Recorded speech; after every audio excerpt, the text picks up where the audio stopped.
fair, accurate, to the point. This is Face the State on Montana's news station. Good morning, I'm MTN's Chet Layman, and this morning we're on the banks of the Gallatin River. Now, this water system actually has its source miles away deep in Yellowstone National Park. Much like our topic this morning, the Yellowstone Grizzly Bear. It too has its roots deep in Yellowstone, but has since ventured far beyond the boundaries of our nation's oldest national park. Over the next half hour, we're going to take a look at some of the work that's gone on for more than 4 decades to help bring that Yellowstone grizzly population from fewer than 200 back in 1970 to more than 700 today. Also, a failed attempt at delisting the Yellowstone grizzly from the threatened and endangered species list meant more research. Some of those new findings were recently presented at the spring meeting of the Interagency Grizzly Bear Committee, Yellowstone Ecosystem Subcommittee. Now, that's a long name for more than 22 agencies from the federal, state, and local level that have been monitoring and studying Yellowstone grizzly bears for more than 40 years. We were at that meeting, and in the next half hour we'll present some of the findings as they were presented back in March in Jackson, Wyoming. But first, we start in Yellowstone National Park, on a hill overlooking park headquarters at Mammoth Hot Springs. We recently sat down with Yellowstone Superintendent Dan Wenk to talk about grizzly bears. Also, 30 years ago, the Greater Yellowstone Coalition formed to work to preserve habitat for the recovering grizzly. Joining us in that conversation is the executive director of that group, Caroline Bird. Both spent some of their early career in grizzly bear country before there were a lot of bears.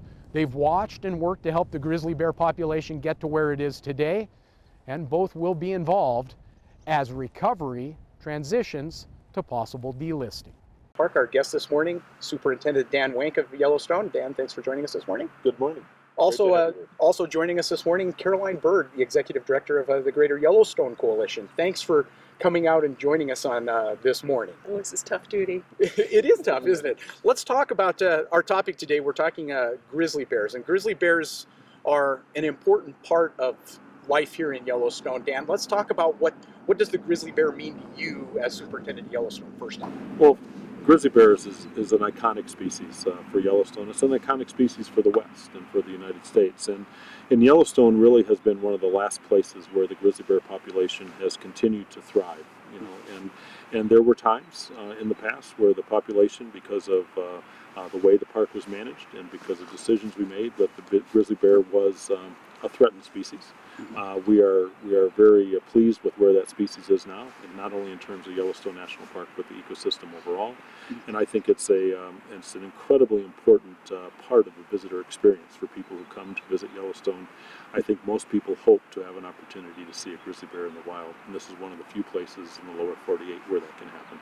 That's for sure. Caroline, I know that grizzly bears have been an integral part of Greater Yellowstone Coalition's work for decades now. That's basically where Greater Yellowstone Coalition started in many ways, with work on helping get grizzly bears to where they are today. That's right. We formed 30 years ago, in part to make sure that there were grizzly bears in the ecosystem, not just the park, but in the whole ecosystem, which is 2.2 million acre park, 20 million acre ecosystem, and making sure that the managers from the park and beyond were looking at it and managing it in a coordinated way, and looking at grizzly bears in 3 states, in 2 parks, in 6 national forests.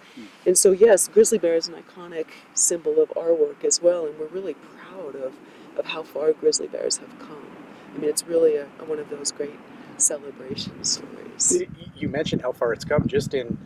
We're so young in our short lifetime, it's changed a lot just where we are here in Yellowstone. I mean, it wasn't all within our lifetime where you had signs up that said don't feed the bears, and you could go out to the dump sites and watch the grizzly bears playing around. We've come a long ways. A long way. And we've come from really low numbers after the dumps were closed to what was 200 or fewer. And now we have 700 or more. And that's been in a few decades, and it's been because of the good work of a lot of people, the park, the land management agencies, the wildlife management agencies, the NGOs, and people who care deeply about this animal. It really is an iconic symbol of the West and wildness. It's something we have here in the greater Yellowstone ecosystem that they just can't say in most other places in the lower 48, and it's a symbol of that.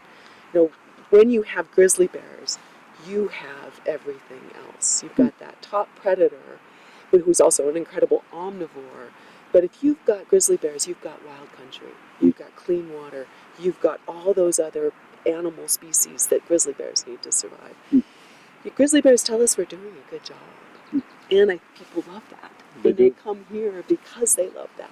The thing that amazes me, just in that short period of time, what has changed, you've had a sea change in a lot in adult human behavior as well. And in the 70s, it was, let's see if we can bring the grizzly bears to our world. Now, we're really peeking in their living rooms as we go through Yellowstone. We recognize somewhere along the way that attitude changed, didn't it, Dan? That this is their home and we're just visitors in it, and we're trying to be as unobtrusive as we possibly can when we come to there. Well, we've made significant management changes in terms of the time period where we went through where grizzly bears were literally an attraction on the side of the road, and there were incredible numbers of encounters, direct encounters with people feeding grizzly bears and viewing grizzly bears in the dumps, and we made the correct decisions in the late 60s, early 70s to close those dumps and try to return the grizzly bear to its native habitat, and we've been incredibly successful. And that feeling doesn't change, does it? I mean, the grizzly bear still stirs that. It doesn't matter how many times you've seen them. It still brings that about. It doesn't matter. You live here. They are in your backyard, Dan, and it's still. Sometimes literally, and it's wonderful, and it is a feeling of excitement. It's a feeling of anticipation before you even drive out in the morning. I still carry my camera every place I go, and it's something that I think people hope to see. They know they're not guaranteed to see it when they come into Yellowstone because it is a wild animal and you can't predict where they're going to be at any particular time. But it is something that probably more people will comment to us about the great experience they had because they've seen the grizzly bear or the wolf or other wild animals. We know the population is doing well. The studies are showing that we've done the right thing. We've made some good changes in here. What does the future hold, man? Where do you see this going? I mean, the future for Yellowstone itself, I know that's going to be, that'll continue. But for the greater Yellowstone grizzly bear population, where do you see the future of that going? Well, the grizzly bears have met the demographic goals for delisting. They were listed as a threatened species a number of years ago. They've met the demographic goals for that. I think what we're doing right now is we're working with our partners, the different state wildlife management agencies as well as the Fish and Wildlife Service. The Fish and Wildlife Service is doing something they call a threats analysis to look at all the different things that might become issues for the future survival of grizzly bears. They will be looking at recommendations after that in terms of whether or not the grizzly bear should be delisted after they've completed that analysis. Now, the Yellowstone grizzly population is estimated to be about 741. One of the reasons given to halting the delisting of grizzly bears in the Yellowstone ecosystem back in 2012 was questions about diminishing whitebark pine resources, a known food source for grizzly bears. During the spring meeting of the IGBC, new information was presented about grizzly bear diet. An ongoing research effort in the Absaroka Beartooth Wilderness area was presented. That study looked at a whitebark pine area that had been impacted by the fires of 1988. Researchers looked at that area after the fire, 10 years later, then again in 2008, 20 years later. What was found was natural regeneration was happening, even in and around areas that suffered through severe fire damage. That appears to be good news. Even the devastating fires of 1988 couldn't destroy the whitebark pine completely. We didn't find any relationship between seedling establishment rate and distance to the unburned forest. There was conjecture that when you have fire that impacts a landscape, that you might overwhelm the opportunity for natural vectors to reestablish. Well, birds can fly, and we didn't find any evidence that there was an inability for natural vectors to reestablish whitebark pine, even with a fire at a landscape level. That is good news for the forest and appears to be good news for those grizzlies that eat whitebark pine. Right now, the U.S. Fish and Wildlife Service conducting a threat assessment on the population. And we are involved in threat analysis on the Yellowstone population at this point. When that analysis is done, the director of the Fish and Wildlife Service will make a new decision. We'll make a decision on whether we'll have a proposed rule or not. And I suspect that analysis and that decision will be done by the fall of this year. If that leads to a rule, once again suggesting delisting the Yellowstone grizzly, the public will then be asked to comment, and that process will take more time. So don't look for a delisting decision anytime before 2015 at the earliest. But for now, first things first. Depends on the public comments that are received, because we have to evaluate the comments, and if there is a proposed rule, there'd be comments on the proposal, and then we'd have to evaluate the comments and determine whether we could respond to all those to propose a final rule. So it all depends on the comments received, so you never really know until you get the comments. But we've done this once already, so it's just kind of we have some experience in that regard. But you know, the key issue is that what we're doing right now is doing the threats analysis to determine whether we're going to have a new proposed rule or not, and our director will be involved in that decision. Right now, the U.S. Fish and Wildlife Service working on that threat assessment, and that means evaluating 5 factors considered keys to recovery. The same 5 factors used to put an animal on the threatened and endangered species list, and 5 factors that could remove the Yellowstone grizzly from the list. Those factors were explained this spring in Jackson, Wyoming. And to remind people that may not remember what those 5 factors are, first one is present threatened destruction or modification of its habitat or range. And certainly the synthesis report is helping us on that threat analysis. The second one is overutilization of the species for commercial, recreational, scientific, or educational purposes. That's essentially the death of the species and how many die in terms of sustainability. Number 3 is any kind of disease or predation that affects the species. Number 4 is the inadequacy of regulatory mechanisms. That involves the conservation strategy and any updating of the strategy if it needs to be done. And finally, 5 is any other natural or man-made factors affecting the continued existence of the species. Now back to the new research. How many grizzlies are there in the Yellowstone ecosystem? Remember that number 741 is an estimate based on historical data, monitoring, and math. New technology and new techniques are showing that the actual population of grizzlies in the Yellowstone ecosystem could be more than 741. If we use the same methods and techniques to how we basically extrapolate this estimate to a population-wide estimate, if we did the same for this mark resite technique, we'd be coming out closer to an estimation of about 1,000, a population of closer to 1,000 animals. That's different from the current estimate of 741. Another piece of information discussed in Jackson was diet itself. Further research looked at the historical makeup of grizzlies' eating habits. Once, not all that long ago, human garbage was actually a significant part of the Yellowstone grizzly diet. Park dumps attracted bears, and that was considered good for the times for the park tourists.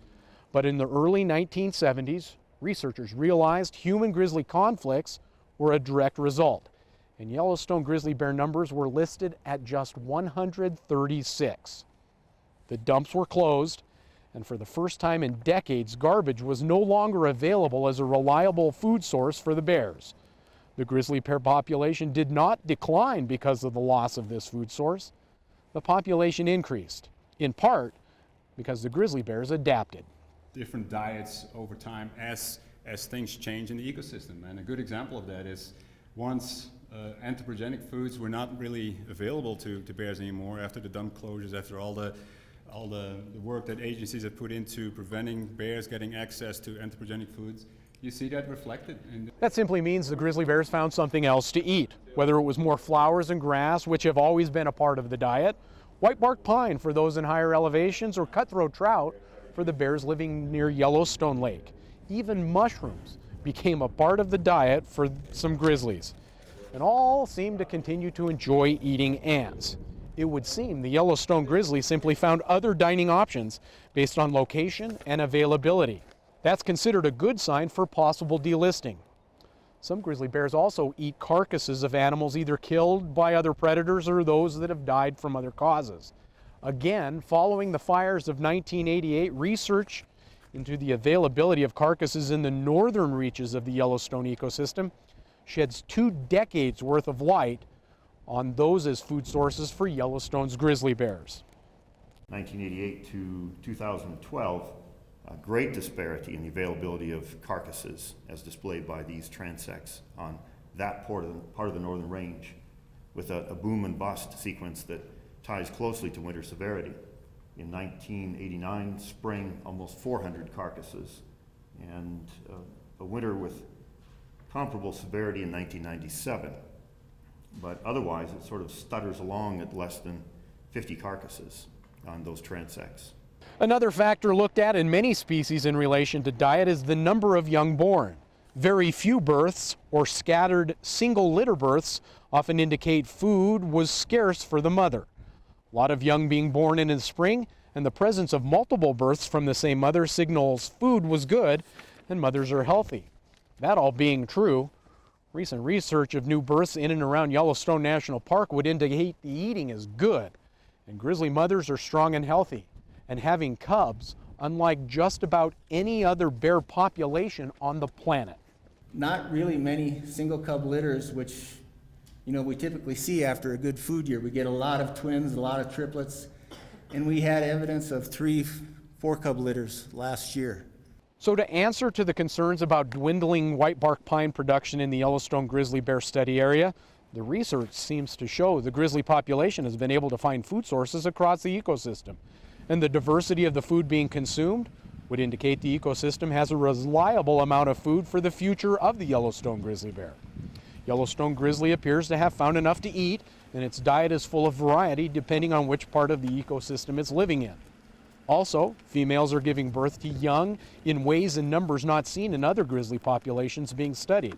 Would also indicate the Yellowstone grizzly population not only maintaining, it's continuing to be considered healthy for the population. One truth remains. The primary threat to the Yellowstone grizzly bear continues to be us. From 2000 to 2012, 172 grizzly bears died at the hands of humans, whether struck by cars or killed because of proximity to population and human food. Human beings remain the primary danger for Yellowstone grizzly bears. But there's a lot of work to be done about social tolerance, reducing conflicts. I heard a stunning statistic from the bear study team that 90% of adult bears die at the hands of humans in one way or another. Mm-hmm. That's what we can work on. We can make sure that bears can live their lives in this remarkable place, continue to expand their habitat as long as we let them. So that's going to be a big focus of our work. So it's core habitat, conflict reduction, and then also connectivity, making sure that bears have places to continue to move to. There is another source of bears just to the north. This bear population's been an island for many, many, many years. At some point, it would be great to have those bear populations connect, but then again, that's about conflict and making sure that's okay with people. It's up to us. It sounds to me like the work that's been going on here for 30, 40 years in the park with bear-proof containers and the education plan that goes, people cross that gate down here at the bottom of the hill, they understand that. It sounds to me like you're saying that gate goes both directions. You got to think about it when you're heading north up through the Gardner Valley as well. Is that, I'm reading that right? Maybe we should think about that with bear-proof cans where we are. We should think about what you're doing when you go out camping. Those kind of things. It works here. Yes. It needs to work elsewhere. Exactly. There are bears. Well, I started my career here about 30 years ago too, but outside the park, on the east side of the park, working for the Forest Service in the backcountry. Mm-hmm. And it was the same thing. I mean, that was stunning wilderness and bear habitat, but we never saw bear tracks. We knew they were there. Mm-hmm. Well, there are a lot of bears there now, and the bears are expanding their ranges. It's remarkable the success here in the park. I mean, that every bear subunit, the way they organize their studies of the bears, every subunit in the park this year had mothers with cubs. That's a stunning success. But that means they need room to live and expand. You can't just keep adding more bears in Yellowstone. That's not how bears work. They have to have places to move to. And there is a lot of habitat out there for them. That was the other statistic I heard at the meeting, Dan, is they were talking about the fact that 60% of the bears that they're capturing, it's the first time they've been captured. That means there's new bears in the population on Earth. The single most studied bear population on Earth are within this area that we're talking about right now. And that research continues. From just 136 bears in the 1970s to more than 700 today, the Yellowstone grizzly population has grown and strengthened, and by all accounts has been deemed a recovery success story. All involved for the past 40 years note that even if the grizzly bear is one day delisted, the work will continue. We're still going to monitor and evaluate this population, so that we're always looking to the future and how we can improve on what we currently do. Continuing to monitor birth rates, food sources, will always be a part of the work involving the Yellowstone grizzly population. The future will also look at the range of this ever-growing population, and that means also ongoing research will be joined by continuing education. The Yellowstone ecosystem is unique, but it is still part of Idaho, Wyoming, and Montana. It still includes Yellowstone and Grand Teton National Parks. It also is still made up of 6 national forests. Narrow it down a little further, and you have multiple counties, towns, and private landowners all adjoining this area known as the Yellowstone ecosystem. All that means people, and how to make the ever-growing grizzly population fit in with the ever-growing human population is going to be the million-dollar question. First part of this education plan will be a reality check of sorts. People in those 3 states near the Yellowstone grizzly ecosystem are in bear country.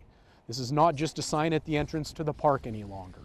Bear spray instructions, bear-proof containers, and recognition of threats that could cause conflict will be included, which will be good for both parties. We can try to educate internally to getting a message out that, again, is one that's educational but not alarmist. Again, we're beyond that. We think that we don't need to frighten people into doing the right things. We hope that they'll understand just what doing the right thing involves.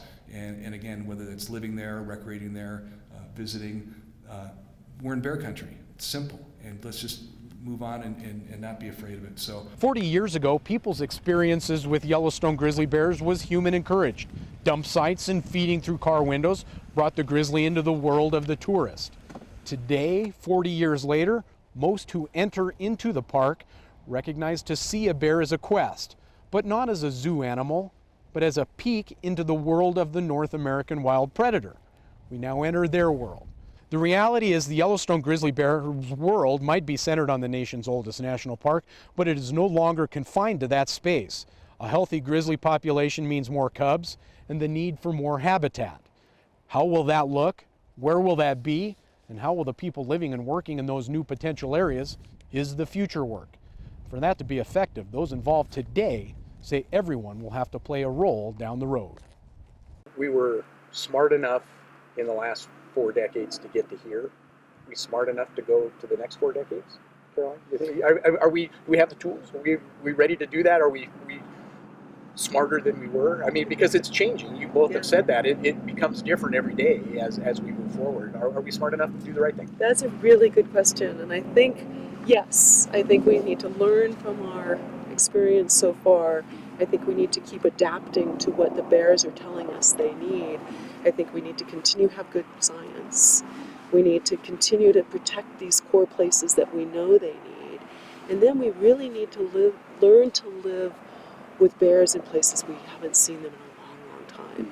So it's going to be learning, and we're going to need to be really smart. We're going to need to be very smart and careful about how we approach this new paradigm, really, of bears, yes, in the park, but outside the park as well. So we're going to have to be very smart. Are we smart enough? I hope so, because I think we all want that healthy bear population. There's nothing like seeing bears. There's nothing like having them living in a place where they are.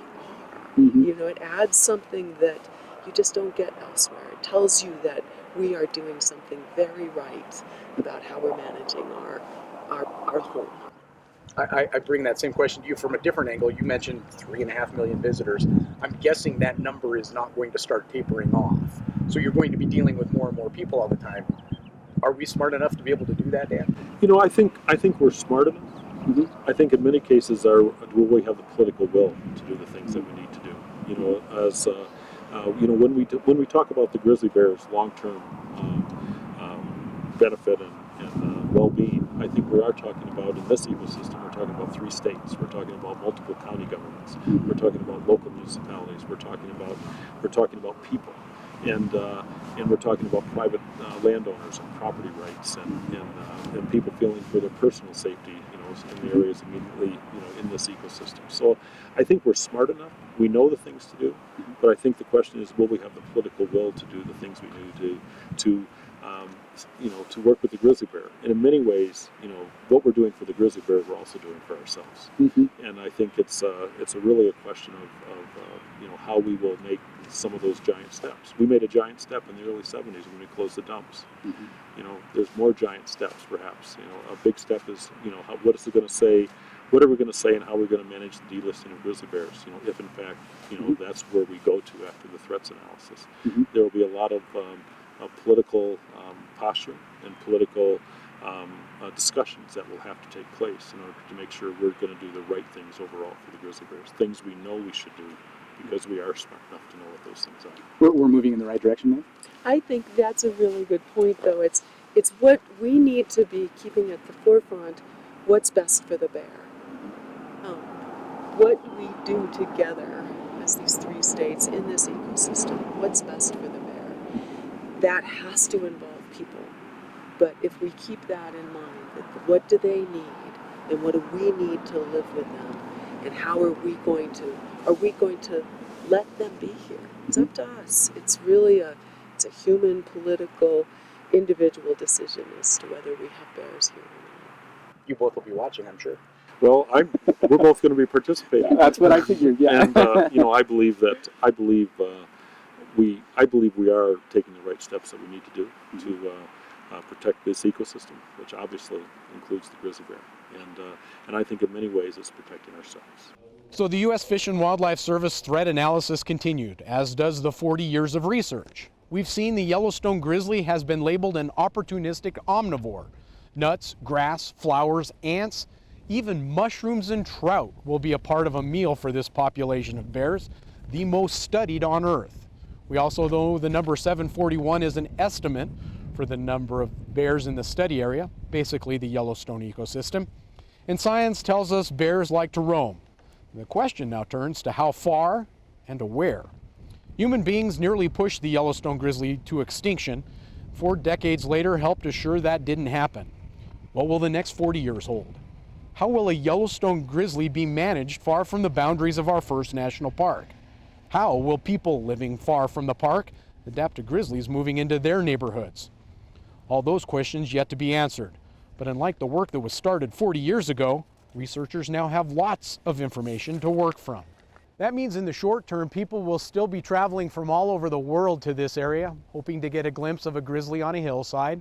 Wildlife managers in the region will continue to educate people venturing into grizzly country to do so with care and caution. And bears that become habituated to human areas will still be managed as deemed necessary.